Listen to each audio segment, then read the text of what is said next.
terima kasih kepada narasumber kita malam ini, karena tamu kita malam ini benar-benar sangat membahagiakan kita semua, karena tamu kita malam ini tidak kurang dari Habib Rizik, Ketua Front Pembela Islam.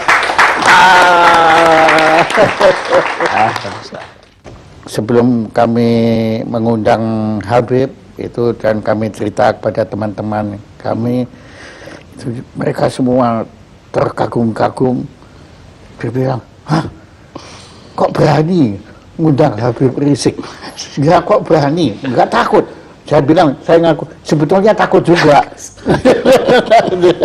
Tapi setelah berjumpa waktu itu, kira-kira sebulan yang lalu, ternyata ketakutan kami itu tidak beralasan. Karena ketakutan kami kepada Front Pembela Islam itu, apalagi ketuanya, itu didasari oleh pemberitaan-pemberitaan media massa. Dan justru kami mohon pencerahan dari Habib. Kenapa kok sampai kita ini begitu ngeri, begitu takut? Jadi saya melihat memang, saya tidak katakan semua media, tapi banyak media-media yang tidak memberitakan Front Pembela Islam apa adanya. Jadi mereka hanya memberitakan ya sesuai dengan keinginan mereka. Saya berikan contoh. Bagaimana laskar-laskar FPI pada tahun 2004 ketika terjadi tsunami di Aceh, itu ada 1.300 laskar turun ke Aceh, bekerja di sana selama 4 bulan, itu mengevakuasi tidak kurang dari 100.000 mayat. 100.000 mayat. Itu satu pun media tidak ada memberitakan. Nah, kemudian begitu juga bagaimana kerjasama FPI umpamanya dengan Kementerian Sosial di dalam program bedah kampung. Jadi ada satu program bedah kampung yang dilakukan oleh Kementerian Sosial yang FPI diajak untuk bekerja sama. Dan kita buat MOU resmi. Bagaimana perumahan-perumahan perumahan rakyat miskin yang memang tidak layak huni di Jakarta maupun di luar Jakarta, bersama-sama dengan Kementerian Sosial kita turun, kita melakukan bedah kampung. Nah, ini juga kan tidak pernah masuk pemberitaan. Iya, saya nggak pernah tahu. Begitu juga kerjasama FPI dengan Kementerian Agama RI. Bagaimana kami turun di lokasi-lokasi yang banyak dihuni oleh warga Ahmadiyah, untuk kami melakukan pembinaan. Bukan kekerasan. Bukan kekerasan. Saya kasih contoh satu di Tenjo Waringin, perbatasan antara Garut dengan Tasik. Di sana kami melakukan pembinaan dari tahun 2009. Sampai hari ini sudah lebih dari 800 warga Ahmadiyah kembali kepada Islam. Nah, hal-hal semacam ini tidak ada yang dimuat oleh media. Jadi manakala ada suatu kejadian yang kebetulan katakanlah terjadi tindak kekerasan, nah kadang-kadang itu yang di blow up oleh media tanpa memberitakan tentang akar persoalannya. Nah, saya kasih contoh satu kejadian di tahun 2001. Itu ada kejadian di kota Jakarta ini, ada satu tempat pembinaan olahraga biliar yang dikelola oleh KONI pusat, tapi ternyata disalahgunakan oleh kelompok-kelompok masyarakat tertentu untuk ajang perjudian, penyebaran ekstasi, dan ajang prostitusi. Nah, kita sudah melakukan berbagai macam pendekatan ke KONI, ke Pemda DKI, laporkan ke polisi, sampai 2 tahun itu tidak ada tindakan, sementara masyarakat setempat sudah resah. Nah, ketika terjadi clash antara pengelola daripada kemaksiatan tadi dengan laskar FPI, akhirnya terjadi pengerusakan, dan itu sudah diadili. Laskar FPI yang melakukan pengerusakan pun sudah ditangkap, sudah diadili, sudah dipenjara. Tapi akhirnya tempat olahraga itu pun sampai saat ini tidak dijadikan tempat maksiat lagi. Jadi sampai di Bendarat berarti memang FPI ini tidak membenarkan kekerasan. Ya, kita tidak membenarkan kekerasan. Artinya kalau memang ada laskar kita yang bersalah, kita serahkan ke polisi. Silakan diproses, silakan diadili, silakan dipenjara. Cuman yang memprihatinkannya Pak Jaya, peristiwa tersebut kan terjadi 2001. Sebetulnya kan sudah clear, sudah masuk pengadilan. Sudah, tapi benar. beberapa stasiun televisi sampai hari ini diulang-ulang terus itu pengurus agar. Jadi seolah-olah yang ada di benak bangsa Indonesia ya itulah KJP setiap hari. Ya. Dari segala pemberitaan yang sepihak itu, ya timbul juga kesan bahwa FPI ini sama sekali tidak punya toleransi beragama. Ya, itu kesannya. Ya.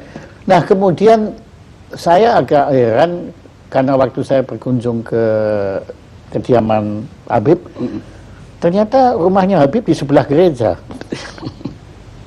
Dan saya dengar pendetanya sendiri yang ngomong waktu itu bahwa gereja itu dilindungi oleh Habib. Betul itu. Ya, jadi memang di Petamburan tempat saya tinggal ini ada beberapa gereja.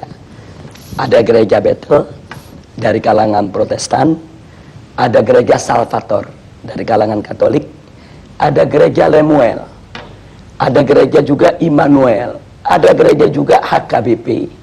Nah, kelima gereja ini di Petamburan sampai hari ini semua bisa melakukan segala kegiatan ibadahnya dengan tenang tanpa ada gangguan sedikit pun dari masyarakat.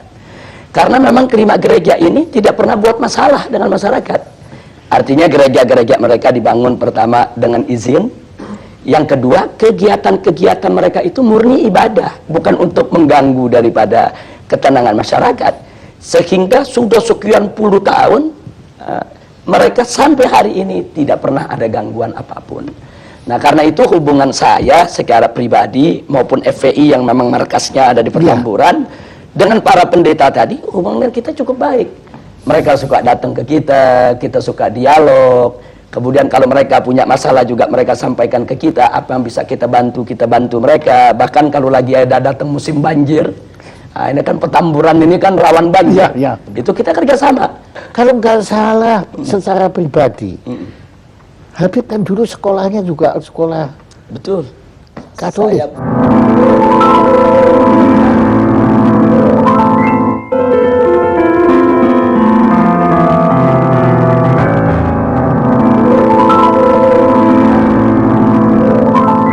Saya di SD negeri di Petamburan dan waktu saya SMP Kristen Bethel. Memang tidak jauh dari rumah saya karena memang waktu itu kan saya lulus SD ini kan usia masih terlalu muda. Badan saya juga masih terlalu kecil. Orang tua kan khawatir kalau saya disekolahkan di tempat-tempat yang jauh. Walaupun ketika itu secara rayon saya mendapatkan SMP negeri 40 Pejompongan. Tapi karena orang tua khawatir, kata orang tua lebih baik sekolah yang di tetangga saja yang dekat. Dan itu Anda lakukan? Dan sebetulnya saya waktu itu sempat menyatakan juga, Ibu, kalau saya sekolah di situ apa nanti nggak khawatir? Ini kan sekolah lain agama.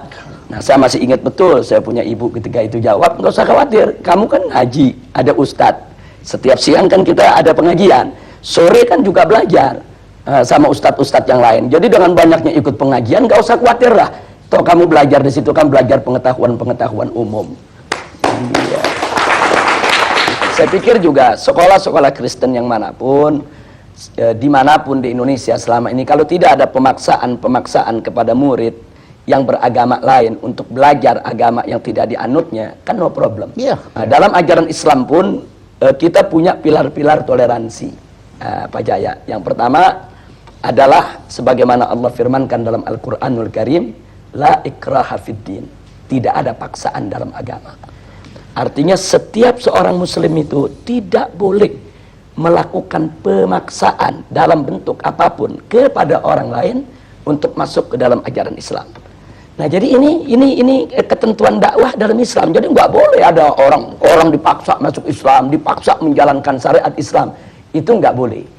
Nah, itu yang pertama. Jadi artinya la ikraha fiddin, tidak ada paksaan dalam agama. Ini merupakan pilar toleransi dalam ajaran Islam. Yang kedua, itu tidak boleh ada caci maki terhadap agama lain. Bahkan Allah ingatkan, nanti kalau kau hina mereka, nanti mereka akan menghina Allah. Nah, jadi kalau nggak mau dicubit, jangan nyubit, kan begitu. Nah, jadi ini pilar toleransi dalam ajaran Islam. Nah, terus yang ketiga ada lagi pilar toleransi yang lain, yaitu dalam urusan ibadah, lakum dinukum waliyadin. Kata di dalam Al-Quran ini Allah menyatakan kepada umat Islam untuk menyampaikan kepada orang-orang yang di luar Islam, lakum dinukum waliyadin. Bagi kalian agama kalian, bagi saya agama saya. Jadi agamamu, agamamu, agamaku, agamaku. Betul. Artinya karena itu Pak Jaya, dalam toleransi bagi umat Islam ini memang sudah harga mati. Jadi ya, aduh, ini kesan semua yang kita peroleh bukan seperti itu. Ya, yang ini kan penyesatan opini yang dilakukan oleh sejumlah media. Saya tidak katakan semua media, tapi ada media-media yang punya kepentingan. Yang salah kita sendiri kok kita tersesat itulah. Ya, itu dia. Kok ya, karena ya apa yang kita dengar, ya agama yang paling tidak toleran itu adalah agama Islam. Itu yang hari ini kita dengar dari Habib, ya bahwa ternyata ada 3 atau sebetulnya ada 10 pilar toleransi. Toleransi ada 10. Paling tidak ada 3 ini yang utama yang sudah saya utarakan tadi. Dalam ajaran Islam ini kita menerima dengan sepenuh hati konsep pluralitas. Tapi kami menolak konsep pluralisme. Ada beda antara pluralitas dengan pluralisme. Nah, kalau pluralitas itu adalah kebinekaan, keragaman. Karena itu Islam diajarkan dengan pilar-pilar toleransi yang kita sebutkan tadi.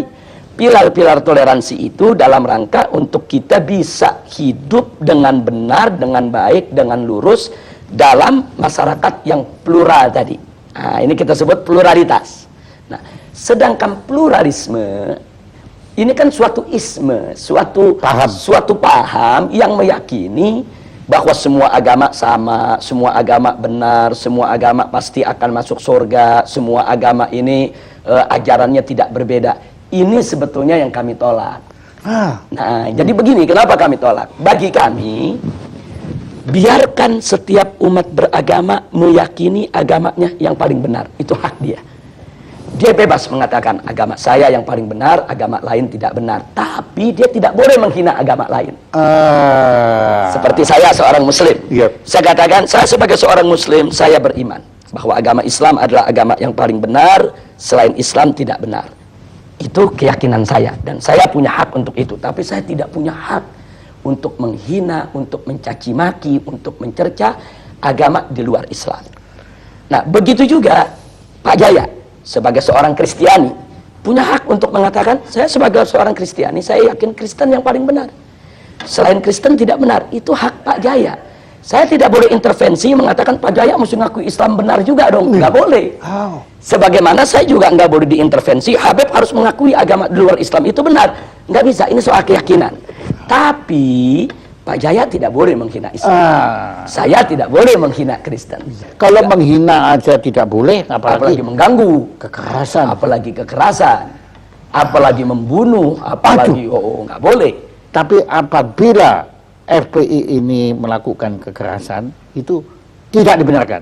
Tidak dibenarkan. Jadi di dalam organisasi FPI ini ada prosedur standar. Yang pertama, kita menunggu laporan masuk. Nah, artinya ada laporan dari masyarakat bahwa di wilayah mereka itu katakan ada tempat perjudian, ada tempat pelacuran, harus ada laporan dari masyarakat. Jadi tidak ujuk-ujuk FPI datang tanpa permintaan masyarakat. Ujuk-ujuk. Ini masih ada logat Betawinya ya. Iya, jabat ujuk-ujuk itu bahasa Inggrisnya apa itu, Pak? Jadi kita mesti ada laporan dulu dari masyarakat. Nah, kalau masyarakat melapor, berarti kan di sini ada ketidaknyamanan dari masyarakat terhadap kemaksiatan tadi. Nah, kalau laporan sudah masuk, kami lakukan langkah investigasi. Oh, pakai diinvestigasi. Ya, artinya kami periksa dulu laporan masyarakat itu benar atau tidak.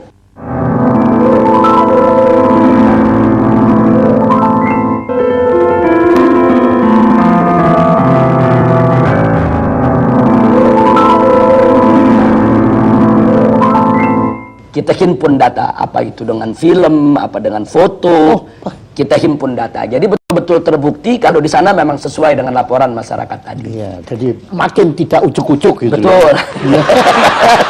Nah, kemudian setelah itu masih ada langkah ketiga. Setelah data terkumpul, kami lakukan pemetaan wilayah. Oh, Nah, maksudnya pemetaan wilayah begini. Kalau mayoritas masyarakat di wilayah tersebut setuju dengan tempat maksiat tadi, mungkin ada anaknya yang bekerja di sana, mungkin ada warganya yang jadi tukang parkir di sana. itu diperhitungkan. Itu namanya pemetaan wilayah. Nah, andai kata masyarakat di sana masih mendukung tempat maksiat tadi, maka kami sebut wilayah dakwah. Kami harus kirim ustadz, kirim guru, kirim pendai, pendakwah untuk menyadarkan masyarakat kalau maksiat itu berbahaya bagi kehidupan mereka. Itu bisa setahun, bisa 2 tahun, bisa 3 tahun, bisa 5 tahun. Kesadaran masyarakat ini Dan kan, itu pernah terjadi. dan memang sering, bukan pernah, sering terjadi. Makanya ada sejumlah tempat maksiat sampai hari ini tidak disentuh oleh FPI. Nah, orang yang tidak paham, mereka pikir, oh ini nyetor sama FPI. Kan begitu. Ya, tapi saya mau tanya nggak sampai hati. Bebas saja untuk ditanya. Ujuk-ujuk tanya. Jadi maksudnya kalau tempat tersebut, kalau warganya masih mendukung, kemudian kita melakukan satu aksi fisik lah katakan, itu kan akan jadi konflik horizontal antara FPI dengan masyarakat, Pak Jaya. Dan itu Dan dihindari. itu tidak boleh. Kalau setelah kami investigasi, ternyata masyarakat mayoritas memang nggak suka dengan maksiat tadi. Cuma mereka tidak tahu jalan bagaimana cara menutupnya. Mereka sudah lapor ke RT, ke RW, ke lurah, tapi tidak membuahkan hasil. Nah, ini kami sebut wilayah hisbah. Artinya dukungan masyarakat kan kita sudah dapat. Nah, tinggal bagaimana menuntun masyarakat tadi untuk menutup tempat maksiat tadi. Bagaimana cara kami tuntun? Kami bawa mereka ke tingkat yang lebih tinggi. Kami bawa ke camat, kami bawa ke gubernur, kami bawa ke DPRD untuk dialog. Kami ajak mereka untuk mendemo secara damai, kirim surat, kumpulkan tanda tangan masyarakat yang minta itu ditutup. Nah, manakala aparat sudah turun, tutup, karena tekanan masyarakat begitu kuat, tugas FPI selesai. Makanya saya pernah dengar Habib bilang kalau tidak ada maksiat, kan bilang Iya. diminta FPI Bubar. membubarkan diri, dibubarkan. Iya. Habib bilang apa waktu Ya, itu? jadi kalau maksiat itu sudah tidak ada di Republik ini, pemerintah menegakkan hukum secara benar, FPI bubar sendiri. Saya kasih contoh. Sekarang yang namanya judi kan ada undang-undang yang melarang. Iya, iya. Yang namanya pelacuran kan ada undang-undang yang melarang. Iya. Yang namanya minuman keras kan juga ada aturannya semuanya. Kalau ini semua ditegakkan oleh pemerintah dengan baik, dengan benar, berarti kan pelacuran tidak ada. Berarti kan perjudian tidak ada. Nah, kalau ini dilakukan dengan benar, FPI kehilangan kerjaan, Pak Jaya. Itu kalau kami boleh tahu itu kasusnya apa yang Habib sampai masuk penjara itu? Yang di penjara itu pertama waktu tahun 2003. Oh, yang pertama. Ya, 2003 Ya. itu sebetulnya simpel saja. Saya diundang dialog macam ini di sebuah stasiun televisi. Oh iya. Kita berdebat dengan salah seorang perwira televisi. Nah, kemudian di dalam debat tersebut pihak kepolisian itu mengatakan di Jakarta ini tidak ada tempat judi. Tapi saya mengatakan ada tempat judi, Anda jangan bohong. Saya bawa daftar alamat-alamatnya. Ini loh alamatnya, saya bilang, tempat anu alamat sekian, tempat anu alamat sekian, tempat anu alamat sekian, dan seterusnya. Kesimpulannya, dalam forum itu polisi ini terdesak. Besoknya saya dilaporkan penghinaan terhadap pemerintah. Akhirnya saya masuk penjara 7 bulan. Nah, jadi itu yang jadi persoalan. Makanya kadang-kadang saya sekarang bercanda kalau diundang dialog oleh polisi, ini jangan kalah ngomong ditangkap lagi. Iya. Kalau kita dialog kemudian orang kalah ngomong kita dituntut kan repot, Pak Jaya. Iya, untungnya saya bukan polisi ya. Itu tahun 2003. Itu pertama. Ya, tapi kalau waktu tahun 2000. Tapi hikmahnya Anda menulis ini ya, Habib, ya. Betul. Nah, adapun pada tahun 2008 itu terkait dengan peristiwa insiden Monas. Nah, karena di insiden Monas itu kan ada kejadian Laskar Islam, itu kesatuan daripada berbagai macam ormas, terjadi bentrok. Ya, itu dengan komponen masyarakat yang ingin memperjuangkan untuk membela atau menolak Kepres pembubaran Ahmadiyah. Sebetulnya itu tidak perlu terjadi, cuman karena ada orasi-orasi dari kelompok mereka ini yang yang provokatif dengan mengatakan Laskar Islam ini dengan kata-kata yang nggak bagus lah, Menghina. tidak layak untuk saya ungkapkan di sini. Iya. Akhirnya laskar-laskar terprovokasi nyerang mereka. Nah, tapi karena di antara mereka ada FPI, Yang kena FPI. biangnya kita, yang kena biangnya Pak Jaya. Dan ada yang ujuk-ujuk masuk penjara. Ujung-ujung akhirnya masuk penjara. Pada saat kita ditangkap, polisi pun ditanya, ini Habib Rizik ditangkap pasalnya apa? Oh, nanti pasalnya lagi dicari dulu.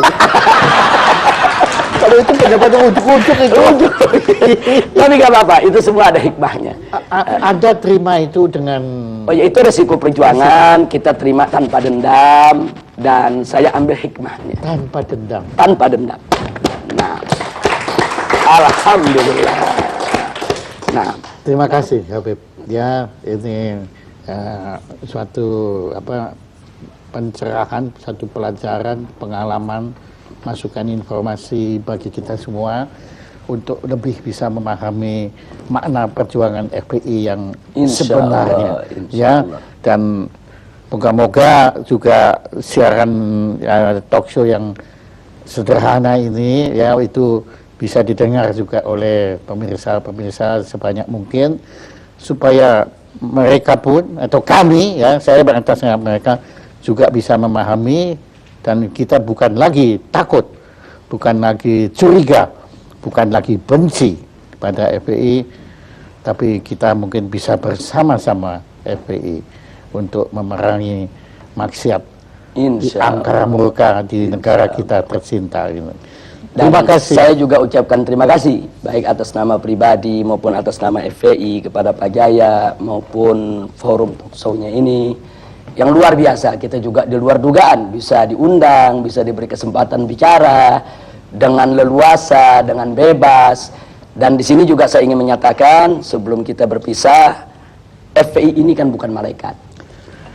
FPI ini kan juga tidak boleh mengklaim kalau dirinya suci. Wow. Di dalam FPI kan juga ada oknum-oknum yang tidak baik juga. Nah, karena itu saya juga minta bantuan masyarakat. Manakala masyarakat mendapatkan ada oknum-oknum FPI yang tidak bagus akhlaknya, tidak bagus moralnya, dan memang melakukan hal-hal yang tidak patut di wilayahnya, tolong laporkan kepada kami. Kami akan ambil tindakan tegas. Bahkan kalau ada cabang-cabang FPI yang coba-coba melakukan suatu kegiatan melanggar daripada prosedur yang saya sebutkan tadi, kita tidak segan-segan. Cabang itu kita bekukan dan kita bubarkan. Nah, jadi kita tidak mengklaim kalau FPI ini tidak punya salah, tidak. Saya pun sebagai pimpinannya mungkin terkadang juga bahkan sering juga melakukan kesalahan. Apa itu kesalahan dalam mengambil keputusan, kesalahan di dalam berucap, kesalahan dalam bertindak. Nah, karena itu mari kita saling menasehati, saling memperingati, saling memperbaiki satu sama lainnya. Sekali lagi terima kasih buat Pak Jaya dan semuanya.